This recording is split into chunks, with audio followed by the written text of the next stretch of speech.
शाम को जब अभिनव ऑफिस से घर लौटा तो उसे उसकी पत्नी सीमा कहीं दिखाई नहीं दे रही थी।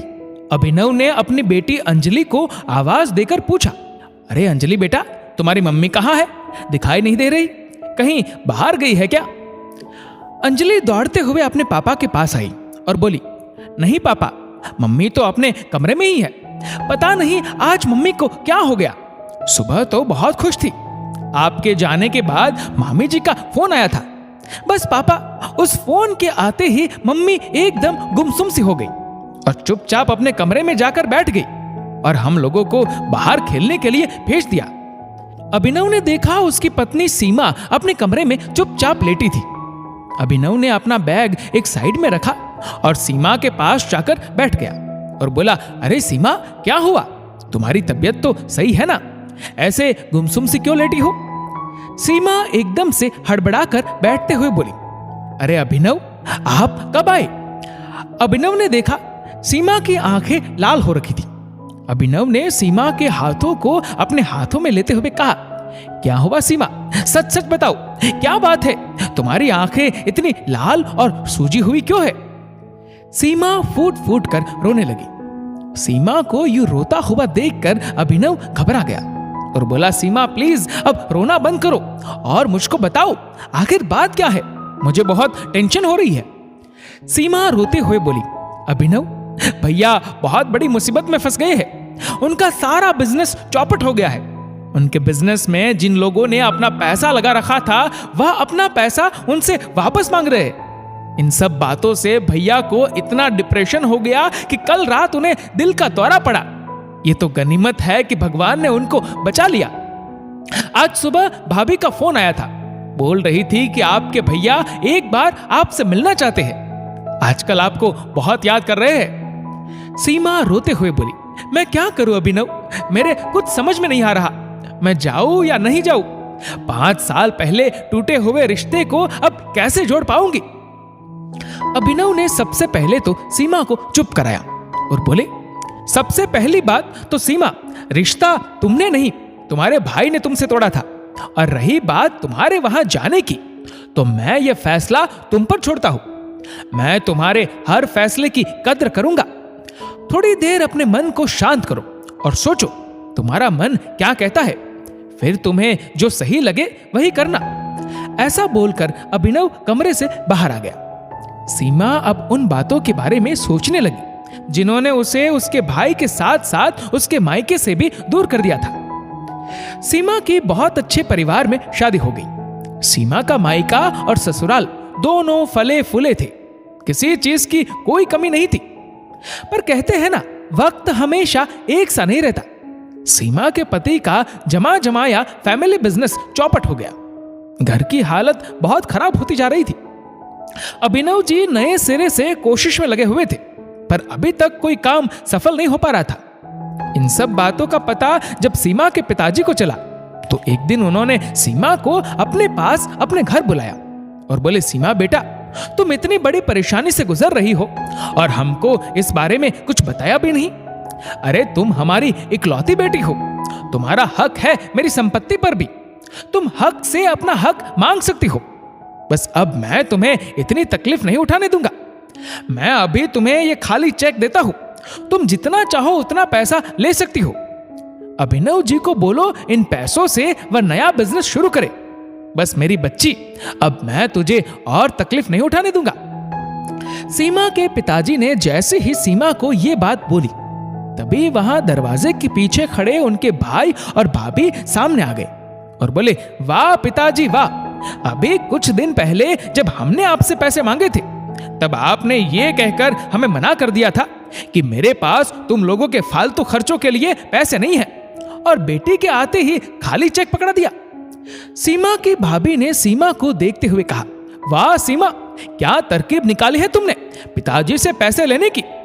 अरे पहले तो शादी में लाखों का खर्चा करवा दिया, फिर अब वापस पैसे लेने का कोई बहाना बनाकर पैसे लेने आ गई। सारी जिंदगी इन पैसों को तुम्हारे ऊपर ही लगाते रहेंगे तो हमारे पास क्या बचेगा। सीमा चुपचाप सब सुन रही थी।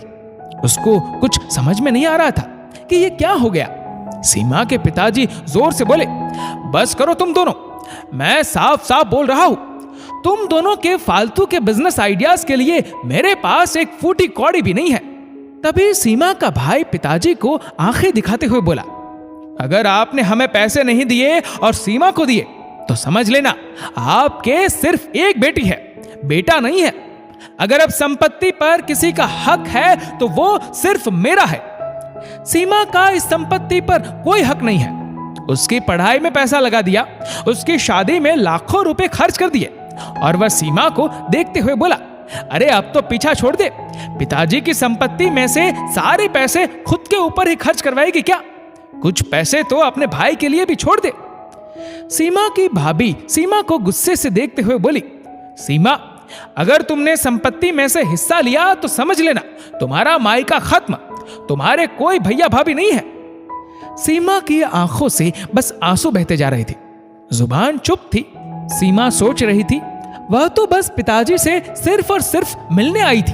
उसको अभिनव जी पर पूरा विश्वास था और अभिनव जी खुद एक खुददार इंसान थे। वह अपने ससुराल से तो बिल्कुल भी मदद नहीं लेते। वो सब कुछ अपने दम पर करना चाहते थे और उनके इस फैसले में सीमा भी उनके साथ थी। पर यहां तो सब कुछ उल्टा हो गया था। तभी ऐन वक्त पर अभिनव जी वहां आ गए।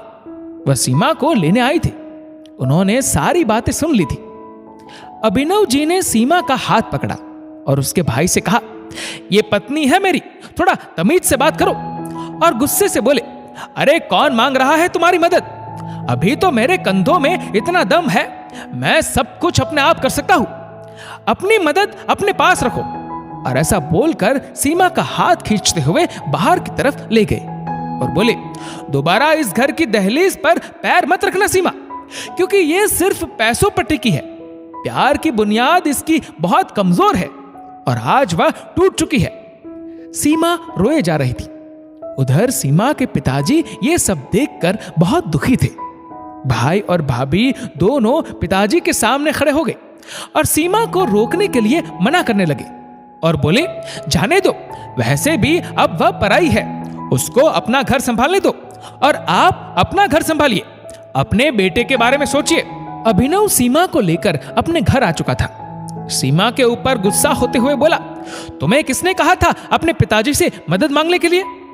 सीमा रोते हुए बोली, अभिनव प्लीज मुझे समझो, मुझे नहीं पता था इस बारे में कि पिताजी मुझे क्यों बुला रहे हैं।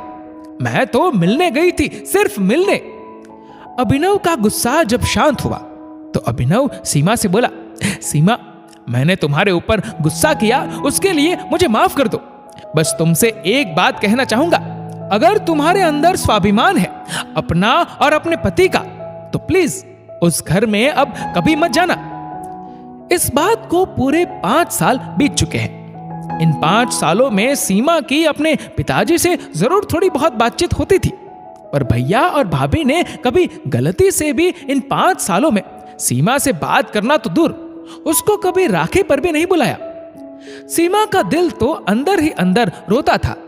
पर आज सीमा को भाभी का फोन आया तो ये सब बातें फिर से सीमा के दिमाग में घूमने लगी। एक भाई निष्ठुर हो सकता है, पर एक बहन का दिल तो हमेशा अपने भाई की सलामती की दुआ मांगता रहता है। तभी कमरे में अभिनव आ गए और सीमा को चाय का कप देते हुए बोले, क्या फैसला लिया फिर सीमा तुमने? जाओगी क्या भाई से मिलने? सीमा के बहते हुए आंसुओं ने बता दिया, सीमा भाई से मिलने जाएगी। दूसरे दिन सीमा अभिनव के साथ जब हॉस्पिटल पहुंची तो देखा भैया आईसीयू में थे। अभी वह अच्छे से सही नहीं हुए थे। सीमा ने जब अपने भाई को ऐसी स्थिति में देखा तो अपने वर्षों के आंसुओं के सैलाब को समुद्र बनाकर बहा दिया। तभी सीमा की भाभी वहां पर आ गई। वो सीमा के गले लगकर रोने लगी और बोली, मुझे माफ कर दो सीमा, पता नहीं अक्ल पर कैसे पत्थर पड़ गए थे जो तुमको घर से बेइज्जत करके बेदखल कर दिया था। अरे उस दिन तुम रोती हुई उस दहलीज से क्या गई? तुम्हारे साथ ही सारा वैभव भी चला गया। हम धीरे धीरे कर्जे में डूबने लगे, पर फिर भी हमारा अभिमान कम नहीं हो रहा था। पर कल रात को तुम्हारे भैया के, ऐसा बोलते बोलते सीमा की भाभी रोने लगी। सीमा ने अपनी भाभी को चुप कराया तभी सीमा ने देखा उसके भैया उन दोनों को कांच से देख रहे हैं और सीमा को अंदर आने का इशारा कर रहे हैं। सीमा जल्दी से दौड़कर कमरे में गई और अपने भाई के पास बैठकर उनका हाथ पकड़कर जोर जोर से रोने लगी और बोलने लगी, भैया आपकी बहन का आप पर कुछ तो हक है ना। अरे संपत्ति का नहीं पर विपत्ति आदि करने का हक तो दे दो भैया। आप कितने दिनों से अंदर ही अंदर घुट रहे थे। अरे मुझसे तो बोलते, मैं आपकी कुछ मदद जरूर करती। आपकी बहन आपकी विपत्ति को सिर्फ आपकी नहीं अपनी भी मानती है। आप पर आई हर विपत्ति को आपकी ये बहन हमेशा आपसे आधा करेगी, चाहे इसके लिए आप मुझको कितनी ही बातें क्यों ना सुनाओ। भैया आप प्लीज अब टेंशन लेना छोड़ दो, मैं आपका हर कर्ज उतार दूंगी। भैया प्लीज आप जल्दी से ठीक हो जाओ। उधर सीमा के भाई के दोनों हाथ सीमा की तरफ जुड़ गए और आंखों से आंसुओं की गंगा जमुना बहने लगी। सीमा की भाभी बोली, सीमा तुम्हारे भैया और मैं तुमसे दोनों हाथ जोड़कर तुम्हारे साथ किए हुए अपने बुरे बर्ताव की माफी मांगते हैं। सीमा ने अपने भैया के हाथ पकड़ लिए और बोली, ना भैया ना, भाई अपनी बहन के ऐसे हाथ नहीं जोड़ते, बल्कि राखी बंधवाने के लिए हाथ की कलाई को आगे करते हैं।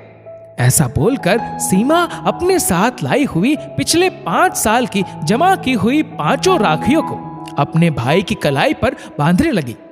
राखियां बांधकर सीमा बोली, देखना भैया ये राखी आपकी रक्षा करेगी, ये रक्षा सूत्र है, एक बहन की दुआ है ये राखी। देखना आप जल्दी से ठीक होकर घर आ जाओगे।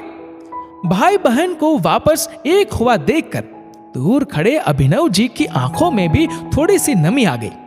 आज रिश्तों की खटास मिठास में बदल गई थी। दोस्तों इस वीडियो को लेकर आपकी क्या राय है नीचे कमेंट करके जरूर बताएगा। और अगर आपको वीडियो अच्छा लगा हो तो वीडियो को लाइक करेगा, शेयर करेगा ज्यादा से ज्यादा लोगों तक। और ऐसी ही और भी इंस्पिरेशनल वीडियोस के लिए सब्सक्राइब करें हमारे यूट्यूब चैनल को और फेसबुक पर फॉलो करें हमारे पेज को। धन्यवाद।